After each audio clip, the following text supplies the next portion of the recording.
حال دل پھولوں کی دھیمی دھیمی خوشبو چار سو پھیلی ہوئی تھی، اور وہ اپنے آپ میں سمٹی بیٹھی نہ چاہتے ہوئے بھی اپنے شریک حیات کے اندر آنے کا انتظار کر رہی تھی۔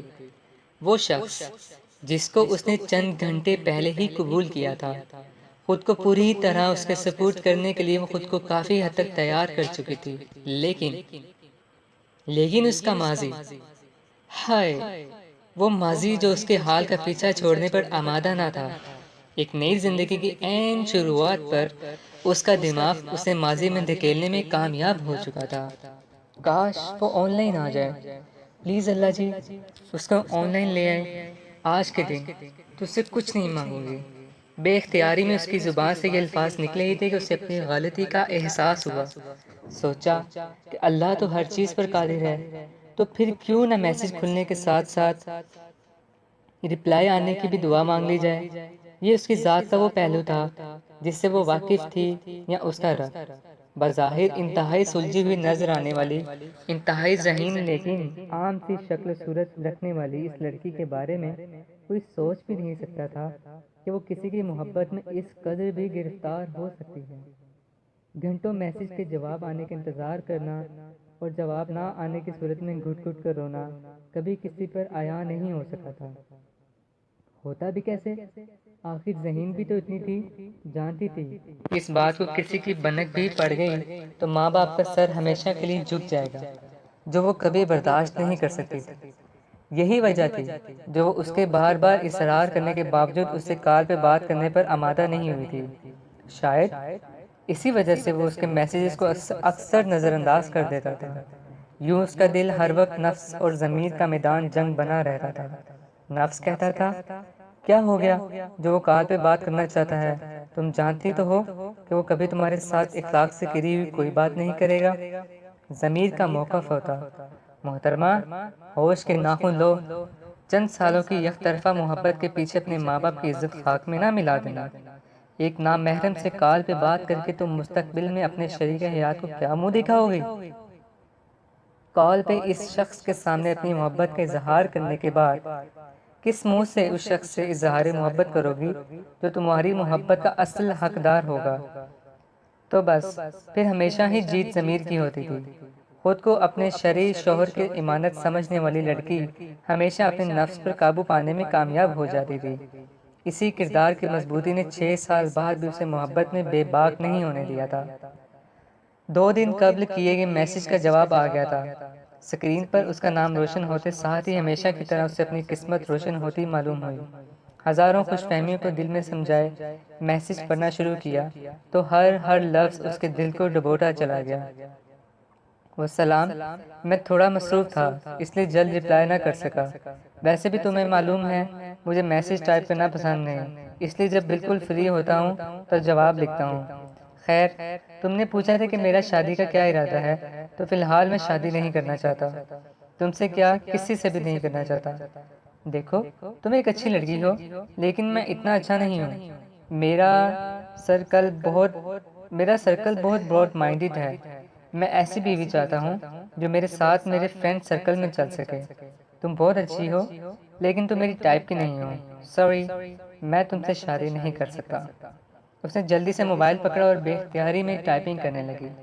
اٹس اوکے، یہ سب تو میں پہلے سے ہی جانتی تھی، بس آپ کے منہ سے سننا چاہتی تھی۔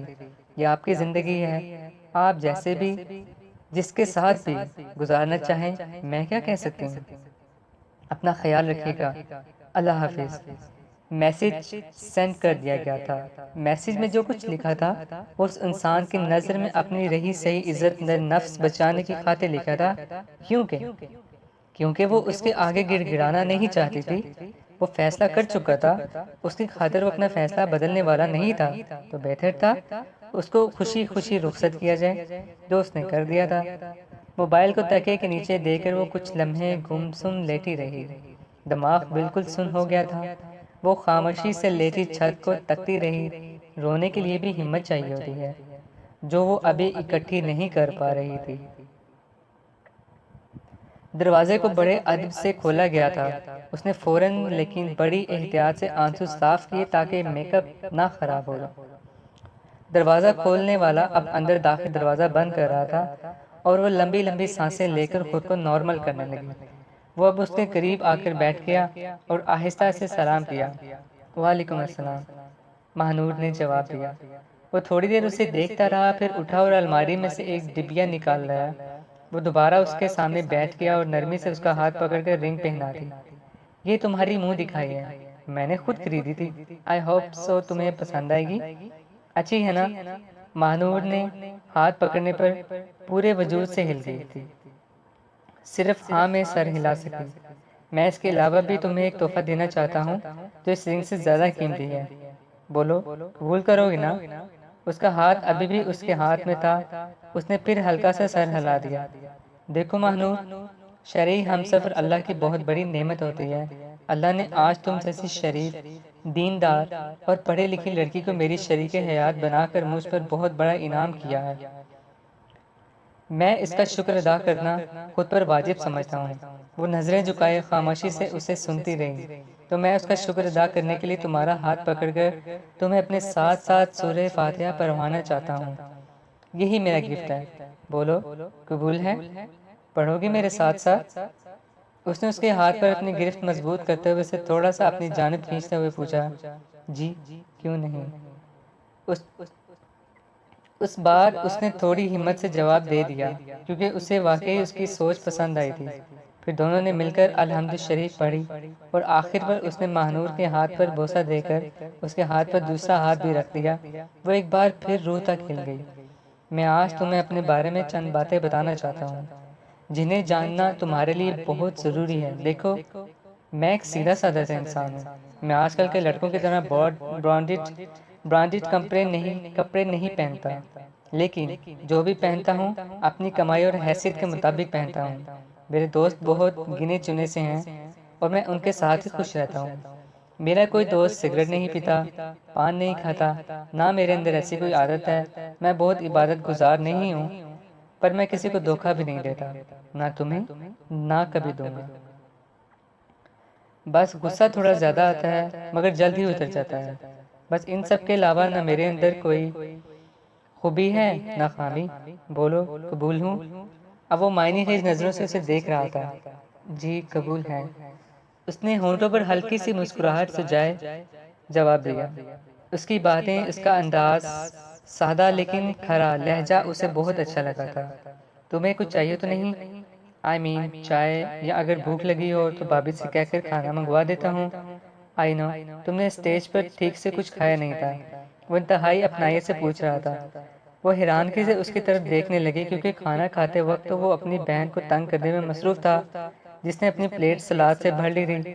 اسے اندازہ نہیں تھا کہ وہ اسے بھی نوٹ کر رہا تھا۔ تھوڑی دیر کی توقف کے بعد اس نے دوبارہ پوچھا، کچھ کھانا ہے تو بتا دو، کھانے پینے کے معاملے میں شرماتے نہیں ہوتے۔ میں تو بالکل نہیں شرماتا، وہ ہنستے ہوئے ایسے بات کر رہا تھا جیسے اسے برسوں سے جانتا ہو۔ مہنور کو وہ بہت اپنا سا لگا۔ لیکن نہیں، صرف چائے۔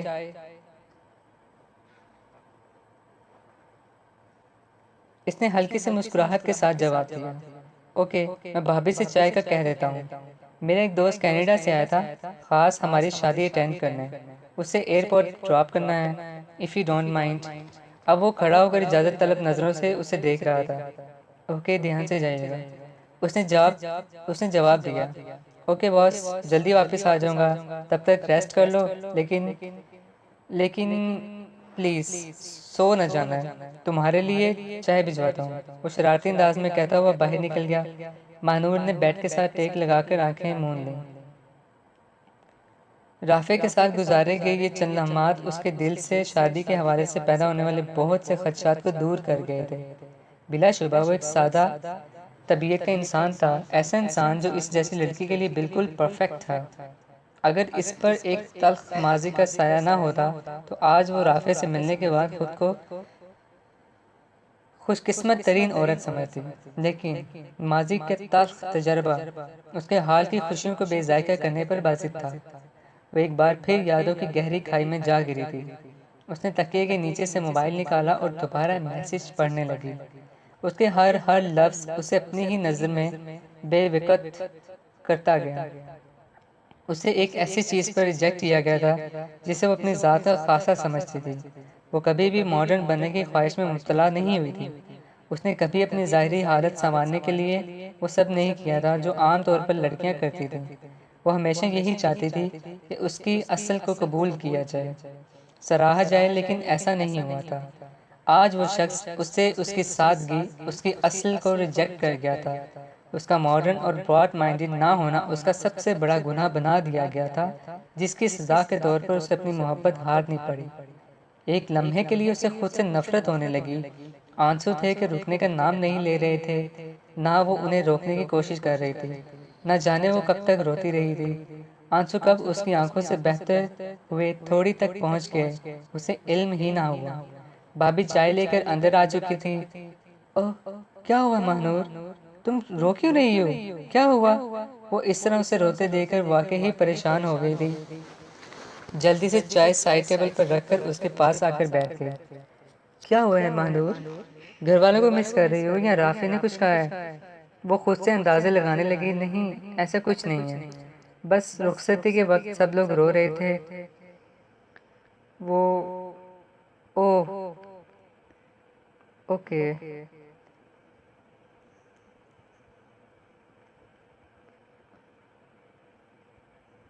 وہ یاد کر کے آنکھیں بھر آئیں۔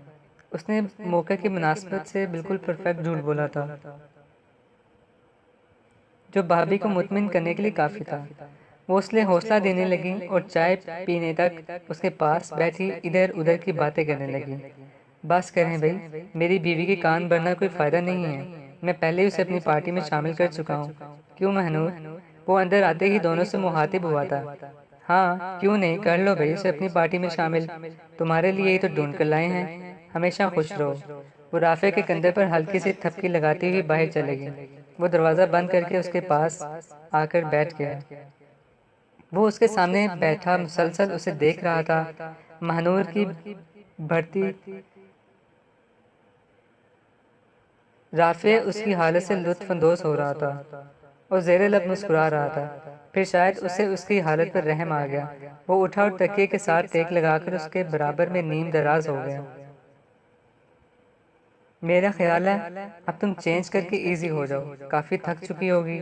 وہ اپنے آرٹیفیشل ناخنوں کو دیکھتی رہی۔ کیا بات ہے، اتنی اداس کیوں ہو؟ میں پسند نہیں آیا کیا؟ وہ رافع کی طرف سے ایسے سوال کی امید نہیں کر رہی تھی۔ فوراً گھبرا گئی کہ کہیں اس کے چہرے کے تاثرات نے اسے ایسا سوچنے پر مجبور تو نہیں کر دیا۔ وہ ہونٹوں میں مسکراہٹ دبائے اسے دیکھ رہا تھا۔ مہنور کو اندازہ ہو گیا کہ یہ مذاق تھا۔ نہیں، ایسا نہیں، مجھے یہ ناخن اریٹیٹ کر رہے ہیں۔ اس نے بہرحال وضاحت دینا ضروری سمجھا۔ اوہ، تو یہ تمہارے اصل ناخن نہیں ہیں؟ شگر ہے، میں تو سمجھا تھا کہ تم سے ڈر کر رہنا پڑے گا، اس نے خوفزدہ ہونے کی ایکٹنگ کرتے ہوئے کہا۔ مہنور نے اسے سوالیہ نظروں سے دیکھا۔ یار مذاق کر رہا ہوں، آؤ اتارے انہیں۔ وہ ٹیک چھوڑ کر اس کی طرف رخ کر کے بیٹھ گیا۔ نہیں اتر سکتے نا، مہنور نے بے بسی سے کہا۔ لاؤ میں کوشش کرتا ہوں۔ اس نے اس کا ہاتھ پکڑ کر انگوٹھے کا ناخن اوپر اٹھانا چاہا تو مہنور نے سی کی آواز کے ساتھ ہاتھ کھینچ لیا۔ ایسے نہیں اتریں گے، اس کی آنکھوں میں آنکھیں ڈال کر کہہ رہی تھی۔ تو پھر کیسے اتریں گے؟ اس نے بھی اس کی آنکھوں میں دیکھتے ہوئے کہا۔ گرم پانی سے اتریں گے، مہنور نے تھوڑا سنبھلتے ہوئے جواب دیا۔ اس وقت تو سب سو چکے ہوں گے، رکو میں گرم پانی لاتا ہوں، تم اتنی دیر چینج کر لو۔ وہی کہتا ہوا باہر نکل گیا۔ مہنور نے جیولری اتاری اور چینج کرنے چلی گئی۔ واپس آ کر الماری میں لہنگا سمیٹ کر رکھنے لگی تھی کہ زور سے برتن گرنے کی آواز آئی۔ اس نے چونک کر پیچھے دیکھا۔ رافع دروازے سے اندر داخل ہوا ہی تھا کہ گرم پانی والا برتن پردے سے اٹک کر اس کے ہاتھ سے چھوٹ گیا۔ رافع بے بسی سے کھڑا اسے دیکھ رہا تھا۔ اس کے چہرے پر نظر پڑتے ہی وہ بے اختیار ہنسنے لگی۔ وہ ہونٹوں پر مسکراہٹ سجائے اسے ہنستا دیکھتا رہا۔ وہ شیشے کے سامنے کھڑی ناشتے کے لیے نیچے جانے کے لیے دوپٹہ سیٹ کر رہی تھی۔ آج اس کا ولیمہ تھا۔ اسے گھر پر بہت سے مہمانوں کی موجودگی کا اندازہ تھا، اس لیے وہ فیصلہ نہیں کر پا رہی تھی کہ دوپٹہ کیسے سیٹ کرے۔ رافع، جو اس کی مشکل کو محسوس کر چکا تھا، اس کے پاس آ کر کہنے لگا، میرا شوق تھا کہ مجھے ایسی بیوی ملے جس کا سجنا سنورنا صرف میرے لیے ہو۔ جسے میرے علاوہ اور کوئی نہ دیکھے، لیکن جوائنٹ فیملی میں یہ ممکن نہیں ہے۔ مگر مجھے خوشی ہوگی اگر تم حجاب کر کر میرے ساتھ نیچے چلو۔ وہ بے یقینی سے اس سے دیکھنے لگی۔ حجاب کرنا تو اس کا شوق تھا اور عادت بھی۔ وہ اپنے کزنز کے سامنے بھی حجاب میں رہتی تھی، لیکن اسے خدشہ رہتا تھا کہ نہ جانے اس کا شوہر اس کی اس عادت کو قبول کرے گا بھی یا نہیں۔ اور یہ شخص تھا کہ خود اسے حجاب کرنے کی درخواست کر رہا تھا۔ اسے بے اختیار اپنے شریک حیات پر پیار آنے لگا اور آنکھیں فرتے جذبات سے بھیگ گئیں۔ جی وہ بس اتنا ہی کہ کہہ پائی اور آنکھیں چھپانے کی خاطر منہ پھیر کر دراز میں سے کچھ ڈھونڈنے لگی۔ رافع نے تھینکس کہتے ہوئے کپڑے اٹھائے اور واش روم چلا گیا۔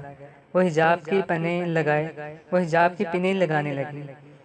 اس کی آنکھوں کے سامنے موبائل سکرین روشن ہو گئی جس پر لکھا تھا، ایسی بیوی چاہتا ہوں جو میرے ساتھ میرے فرینڈ سرکل میں چل سکے۔ جس نے ایک لمبی سانس لی، اطمینان کی ایک ہلکی سی لہر اس کی روح تک اتر گئی۔ آج اس کی شادی کو ایک ہفتہ ہو چکا تھا۔ سامان کے 2 سوٹ کیس کھولنے والے رہ گئے تھے۔ آج رافع کی چھٹیاں ختم ہو چکی تھیں۔ وہ اسے بیچ کر فارغ ہوئی تھی کہ سامان سمیٹنے بیٹھ گئی۔ گفٹس وغیرہ الماری میں رکھتے ہوئے اس کی نظر ایک فائل پر پڑی۔ فائل میں اس کی ساری ڈگریوں سرٹیفکیٹ پڑے ہوئے تھے۔ وہ اپنی ڈگریوں کو باری باری بیڈ پر رکھتی جا رہی تھی اور ان گریڈز اور پوزیشنز کے پیچھے چھپی کہانی کی فلم اس کے دماغ میں چلنے لگی۔ اسے یاد آنے لگا کہ کیسے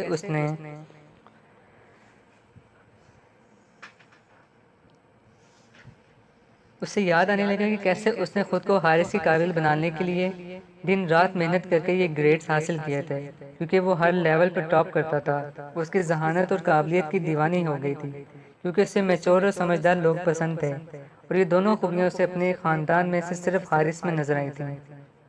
اور صرف اس کو متاثر کرنے کے لیے وہ بھی دل لگا کر پڑھنے لگی تھی۔ وہ سمجھتی تھی کہ خالی اس کی خواہش کرنے سے کچھ نہیں ہوگا، خود کو اس کے قابل بنانا پڑے گا، تو وہ خود بخود اس کی جانب متوجہ ہو جائے گا۔ اسے لگتا تھا کہ وہ بھی اس کی ذہانت اور اس کی خوبیوں کا دیوانہ ہو جائے گا اور اسے اپنی زندگی کا حصہ بنانے میں فخر محسوس کرے گا۔ لیکن ایسا کچھ نہیں ہوا تھا۔ اس نے ایک ٹھنڈی آہ بھری فائل بند کی اور کچن میں چلی گئی، کیونکہ آج اسے رافع کے لیے اپنے ہاتھوں سے کھانا بنانا تھا۔ کھانے کا ٹیبل تیار تھا۔ اس نے ساری ڈشز حارث کی پسند کی بنائی تھیں۔ واہ بھئی واہ، موجیں ہیں بھئی شادی شدہ حضرات کی، اور ہم جیسوں کو تو کوئی پانی بھی نہیں پوچھتا۔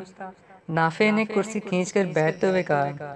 نافع رافع سے 2 سال ہی چھوٹا تھا۔ ہر بھائی بھابھی کو دیکھ کر اپنی شادی کا رونا اس کی پرانی عادت تھی۔ ماہنور نے پانی کا گلاس بھرا اور اس کے سامنے رکھ دیا۔ ٹیبل پہ موجود سب لوگ ہنسنے لگے۔ بھابھی اتنی ظالم نہ بنیں، کچھ کھانے کو دے دیں، وہ چہرے پر جھوٹی معصومیت سجا کر کہنے لگا۔ رافع کے آنے سے پہلے کسی چیز کو ہاتھ بھی نہ لگانا، نہیں تو اسے خالی برتن ہی ملیں گے۔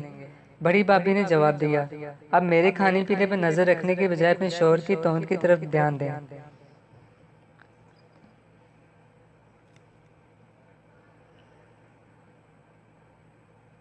اس نے بڑے بھائی کے پیٹ کی طرف اشارہ کرتے ہوئے کہا، جنہوں نے فوراً سانس اندر کھینچ لیا۔ ایک بار پھر سب لوگ ہنسنے لگے۔ ماہنور کو آج پہلی بار پوری فیملی کے ساتھ بیٹھنے کا اتفاق ہوا تھا۔ اس سے پہلے تو وہ رافع کے ساتھ دعوتیں اٹینڈ کرنے میں مصروف تھی۔ وہ سب لوگوں کی باتیں سن کر ہنستی رہی۔ رافع کی فیملی بھی اس کی طرح زندہ دل ہے، اس نے سوچا۔ وہ کچن سے کام ختم کر کے کمرے میں آئی اور بیڈ شیٹ سیٹ کرنے لگی۔ اچانک فون کا الارم بجنے لگا۔ اسے حیرت ہوئی کہ اس وقت الارم کیسے بج سکتا ہے؟ وہ الارم دراصل ریمائنڈر تھا، حارث کی برتھ ڈے کا ریمائنڈر۔ موبائل پر آج کی تاریخ پڑھتے ہی وہ 1 سال پیچھے پہنچ گئی تھی۔ سب لوگ سو چکے تھے، لیکن نیند اس کی آنکھوں کے قریب سے بھی نہیں بھٹکی تھی۔ وہ بار بار موبائل پر ٹائم دیکھتی، لیکن وقت تو جیسے رک سا گیا تھا۔ ابھی 11 بجے تھے۔ وہ صبح سے اسے برتھ ڈے وش کرنے کے لیے الفاظ اکٹھے کر رہی تھی، لیکن کامیاب نہیں ہو پا رہی تھی۔ وہ آج اسے ایسے الفاظ میں وش کرنا چاہتی تھی جس سے ماہنور کے دل میں موجود اس کی قدر اور مقام واضح ہو جائے۔ وہ 10 بجے سے بیٹھی نہ جانے کتنی بار میسج لکھ کر ڈیلیٹ کر چکی تھی۔ آخر کار وہ 1 گھنٹے کی مسلسل کوشش سے الفاظ کا تانا بانا جوڑ کر ایک ایسا میسج لکھنے میں کامیاب ہو گئی تھی جو ان تمام نیک تمناؤں کا احاطہ کرتا تھا جو وہ اپنے دل میں اس کے لیے رکھتی تھی۔ السلام علیکم، کیسے ہیں آپ؟ امید کرتی ہوں کہ آپ بالکل ٹھیک ہوں گے کیونکہ میں دن رات آپ کی صحت کی دعائیں کرتی ہوں۔ میں چاہتی ہوں کہ آپ کی برتھ ڈے پر آپ کے موبائل کی اسکرین پر سب سے پہلے میرا میسج پہنچے، اس لیے 5 منٹ پہلے میسج کرنے لگے ہوں۔ آپ کو آج کا دن بہت بہت مبارک۔ اللہ آپ کو صحت و تندرستی اور ایمان والی لمبی عمر عطا کرے۔ آپ ہمیشہ ترقی کریں، ناکامی آپ کے قریب بھی نہ بڑھے، آپ کی ہر دعا قبول ہو، آپ پر غم کا کبھی سایہ تک نہ پڑے۔ اللہ آپ کو ہر وہ چیز عطا کرے جس کی آپ نے کبھی بھی خواہش کی ہو۔ میری دعائیں اور نیک تمنائیں ہمیشہ آپ کے ساتھ ہیں۔ آخر میں ایک بار پھر بہت بہت مبارک ہو۔ اللہ حافظ۔ وہ بے صبری سے 11:55 ہونے کا انتظار کر رہی تھی۔ آخر کار انتظار کی گھڑیاں ختم ہوئیں، اس نے فوراً میسج سینڈ کر دیا۔ وہ کافی دیر تک موبائل لے کر بیٹھی اس کے جواب کا انتظار کرنے لگی۔ آج وہ بہت ایکسائٹڈ تھی کیونکہ آج کے دن حارث ضرور جواب دیا کرتا تھا۔ اس بار بھی یہی ہوا تھا۔ والسلام، میں بالکل ٹھیک ہوں۔ تھینکس کہ آپ نے میرا اتنا اہم دن یاد رکھا، اور آپ کی بیسٹ وشز کا بہت بہت شکریہ۔ اللہ حافظ۔ انتہائی مختصر الفاظ میں جواب دے دیا گیا تھا، لیکن یہ مہنور کو ہواؤں میں اڑانے کے لیے کافی تھا۔ وہ کتنی ہی دیر تک موبائل سینے سے لگائے خود خوش فہمیوں کے سمندر میں غوطہ زن رہی تھی۔ اپنے پاگل پن کو یاد کر کے اس کے ہونٹوں پر ایک افسردہ سی مسکراہٹ پھیل گئی اور اسکرین پر لکھا اس کا نام دھندلا پڑنے لگا۔ کچھ دیر اپنے دل کا غبار نکالنے کے بعد اس نے آنکھیں صاف کی اور گھر کے کاموں میں مصروف ہو گئی، لیکن آج کے دن اس کی یادوں کو فراموش کرنا اتنا آسان نہیں تھا۔ اسے لگتا تھا کہ حارث کی زندگی میں کوئی لڑکی نہیں ہوگی کیونکہ وہ انتہائی ریزروڈ رہنے والا انسان تھا، اور حارث کی فیس بک آئی ڈی میں بھی دور دور تک اس کے علاوہ کوئی لڑکی نہیں پائی گئی تھی، نہ فرینڈ لسٹ میں اور نہ ہی کسی پوسٹ کے کمنٹ سیکشن میں۔ اس نے کافی چھان بین کی تھی، اور فیملی میں سے بھی وہ واحد لڑکی تھی جسے حارث نے ایف بی پر فرینڈ بنا رکھا تھا۔ کبھی کبھی وہ اس بات کو سوچ کر ہواؤں میں اڑتی رہتی تھی۔ خیر وہ اس دن ہواؤں میں اڑتے اڑتے سیدھی زمین پر آ گری جب حارث نے اسے اپنی دوسری آئی ڈی کے بارے میں بتایا تھا۔ یونیورسٹی سے آتے ہی اس نے کمپیوٹر آن کیا تو حارث کو آن لائن پایا۔ وہ بہت کم آن لائن آیا کرتا تھا۔ اس نے جلدی سے السلام علیکم کا میسج کیا جو فوراً دیکھ لیا گیا تھا۔ وہ مارے خوشی کے پھولے نہ سما رہی تھی۔ وہ بھی شاید اس سے بات کرنے کے موڈ میں تھا۔ آج انہوں نے پہلی بار آدھے گھنٹے تک چیٹ کی تھی۔ وہ بہت خوش تھی کہ اچانک امی کی آواز آئی اور اسے فوراً آنے کا کہہ رہی تھی۔ وہ چاروں نہ چار بھاگی امی کی بات سننے گئی، لیکن واپس آنے تک وہ جا چکا تھا اور اس کے لیے ایک میسج چھوڑ گیا تھا۔ سنو، میری یہ I D just family I D ہے۔ میں یہاں بہت کم لاگ ان کرتا ہوں۔ فرینڈز کے لیے میں نے ایک اور آئی ڈی بنا رکھی ہے، تمہیں لنک دے رہا ہوں، ریکویسٹ سینڈ کر دینا۔ میں جب وہاں لاگ ان ہوا تو ایکسیپٹ کر لوں گا۔ اب میں بیزی ہوں، بائے۔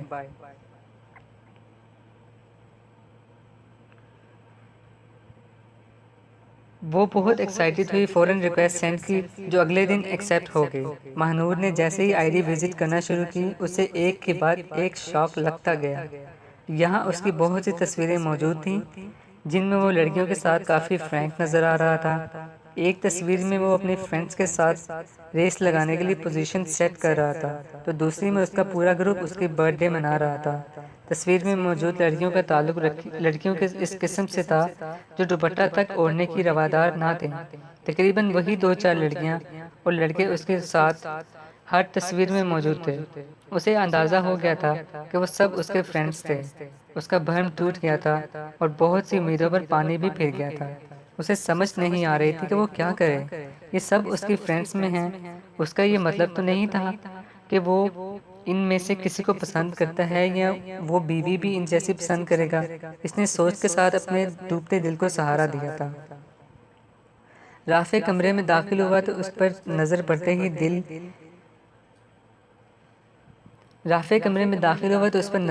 ہی دل تھام کر رہ گیا۔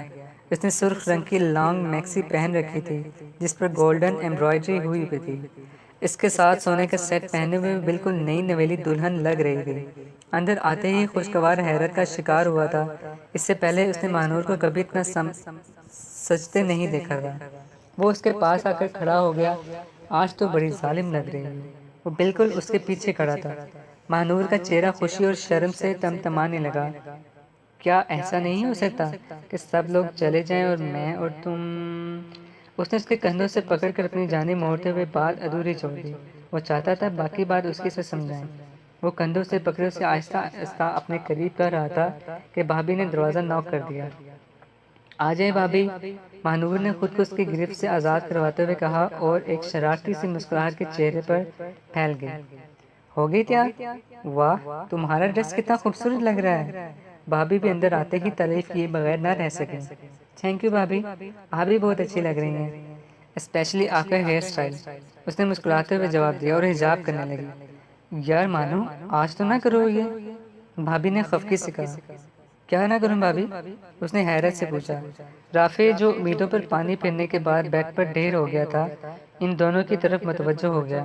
میں حجاب کی بات کر رہی ہوں ڈیئر، آج شادی کے بعد تم پہلی بار ہماری فیملی میں کسی شادی پر جا رہی ہو، اور میرا خیال ہے کم از کم آج کے دن تمہیں حجاب نہیں کرنا چاہیے۔ ہماری فیملی کی لڑکیاں بہت ماڈرن ہیں۔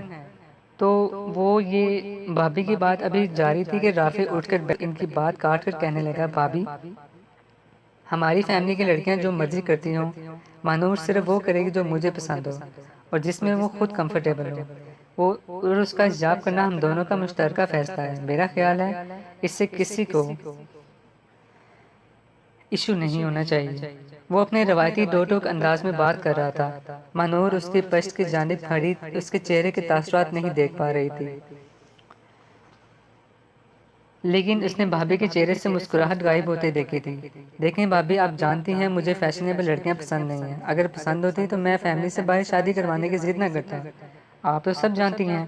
اس بار وہ قدرے نرم لہجے میں بات کر رہا تھا۔ ٹھیک ہے، تم فکر نہ کرو مانور، جیسے بھی گیٹ اپ میں جانا چاہتی ہو چلی جائے، کوئی اسے کچھ نہیں کہے گا اور میں اس کے ساتھ ہی رہوں گی۔ وہ اس کے پوائنٹ کو سمجھ چکی تھی اور اب اسے تسلی دے رہی تھی۔ مانور نے ساری گفتگو میں خاموش رہنا ہی مناسب سمجھا۔ شادی میں بہت سے لوگوں نے اسے عجیب نظروں سے دیکھا تھا، لیکن بھابھی کی باروب شخصیت کے سامنے کچھ کہنے کی ہمت نہیں کی تھی۔ وہ تقریباً پورے فنکشن میں اس کے ساتھ ہی رہی تھی۔ وہ رات کو تھوڑا لیٹ واپس آئے تھے۔ اس نے آتے ہی چینج کیا اور خاموشی سے رافع کے پہلو میں آ کر لیٹ گئی۔ کیا ہوا؟ کسی نے کچھ کہا؟ رافع نے موبائل چارجنگ پر لگاتے ہوئے پوچھا۔ نہیں، کچھ بھی نہیں، اس نے مختصر سا جواب دیا۔ تو پھر اس خاموشی کی وجہ؟ اب وہ بھی موبائل رکھ کر لیٹ چکا تھا۔ کچھ نہیں، بس ایسے ہی کچھ سوچ رہی تھی۔ کیا سوچ رہی تھی جانے من؟ وہ اکیلے میں ہمیشہ اسے ایسے ہی پکارتا تھا۔ بتانا ضروری ہے کیا؟ انتہائی ضروری ہے۔ اب اس نے اپنا بازو اس کے سر کے پاس کر دیا اور مانور اس پر سر رکھ کر تھوڑا اور اس کے قریب کھسک گئی۔ میں سوچ رہی تھی کہ آپ کی فیملی کی لڑکیاں تو بہت خوبصورت ہیں۔ تھوڑے توقف کے بعد اس نے خود ہی بات شروع کر دی۔ ہاں ہیں تو؟ اس نے لاپرواہی سے جواب دیا۔ تو آپ نے ان میں سے کسی سے شادی کیوں نہیں کی؟ مجھ سے کیوں کی؟ آخرکار وہ اصل مدعا پر آ گئی۔ رافع نے ہلکا سے کہکا لگایا۔ وہ تھوڑے غصے سے اسے دیکھنے لگی۔ یار، یہ کیسا سوال ہے؟ اس نے پوچھا۔ یہ بہت اہم سوال ہے، مانور نے جواب دیا۔ بتاتا ہوں جانے من، یہ کہتے ہوئے اس نے اپنا بازو اس کے گرد حائل کر دیا۔ جہاں تک بات ہے کزنس کے ساتھ شادی نہ کرنے کی، تو اس کا جواب ہے کہ بس میرا دل نہیں مانتا تھا۔ وہ یہ کہہ کے خاموش ہو گیا۔ وہ بھی خاموش رہی۔ اور تم سے شادی اس لیے کی کہ تم مجھے پسند آ گئی تھی۔ مانور نے حیرت سے اس کی طرف دیکھا۔ جب بھابھی پہلی بار تمہیں دیکھ کر آئی تھی اور تمہاری تصویر بھی لائی تھی تو تم مجھے پہلی نظر میں ہی پسند آ گئی تھی، اور میں سوچ رہا تھا کہ آج کے دور میں بھی کوئی ایسی اللہ لوگ لڑکی ہو سکتی ہے بھلا؟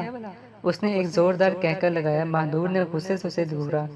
سیریسلی یار، مطلب نو میک اپ، نو جیولری، نو فیشنیبل ڈریسنگ، ایون کہ تم نے پلکنگ بھی نہیں کروائی ہوئی تھی۔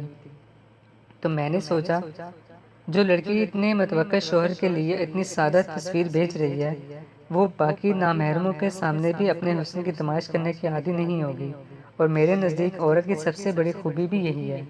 اب وہ بالکل سیریس تھا۔ وہ خاموشی سے اسے سنتی رہی۔ پھر جب بھابھی نے بتایا کہ تم نے MSc کر رکھی ہے تو میں نے کہا ڈن کریں، بچوں کی ٹیوشن فیس کا خرچہ بچے گا۔ اس نے پھر کہکا لگایا تھا۔ اس بار وہ بھی ہنسنے لگی تھی۔ پھر جب میں تمہیں شادی کر کے گھر لے آئے اور تم نے آتے ہی جس طرح میری زندگی میں اور اس گھر میں اپنی جگہ بنا لی تو مجھے اندازہ ہوا کہ تم صرف لائق نہیں سمجھدار بھی ہو۔ ویسے لائق سے یاد آیا، تم نے جتنے مارکس بی ایس سی میں لیے تھے اتنے مارکس میں تو میرے میٹرک، ایف ایس سی اور بی ایس سی تینوں کو جمع کرنے سے بھی نہیں بنتے۔ کیا کھا کر پیپر دیا کرتی تھی؟ وہ عادت سے مجبور پھر سیریس بات کو مذاق میں بدل چکا تھا۔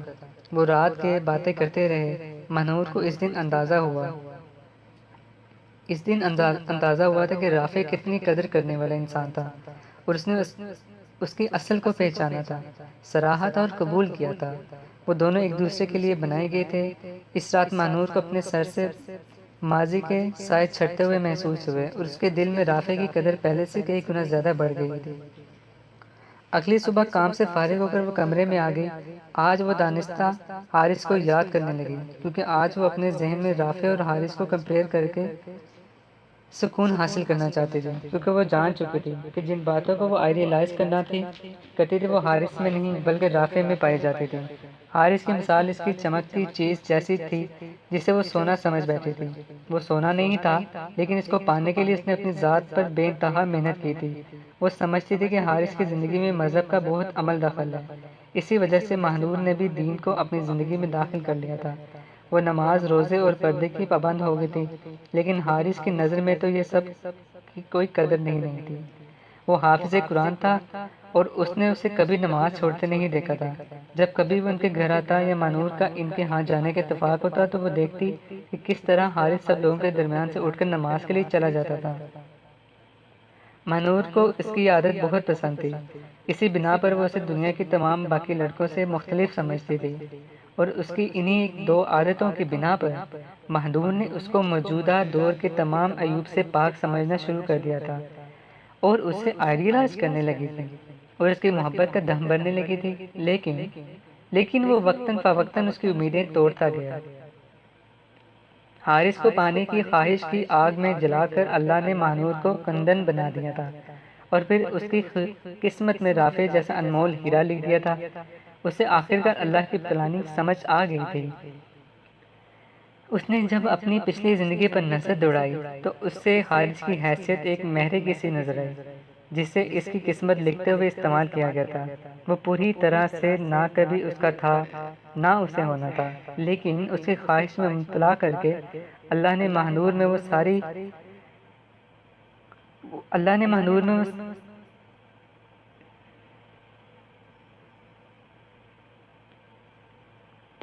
خوبیاں پیدا کر دی تھی جن کی خواہش رافع کو تھی، بلکہ وہ تینوں ہی کٹ پتلیاں تھیں جن کی ڈور اللہ کے ہاتھ میں تھی، لیکن جس کٹ پتلی کو سب سے زیادہ نچایا گیا تھا وہ مہنور ہی تھی۔ وہ کرسی کے ساتھ ٹیک لگائے یہ سب سوچ رہی تھی۔ اس کے ہونٹوں پر گہری مسکراہٹ پھیل گئی، لیکن آج اس مسکراہٹ میں افسردگی شامل نہ تھی۔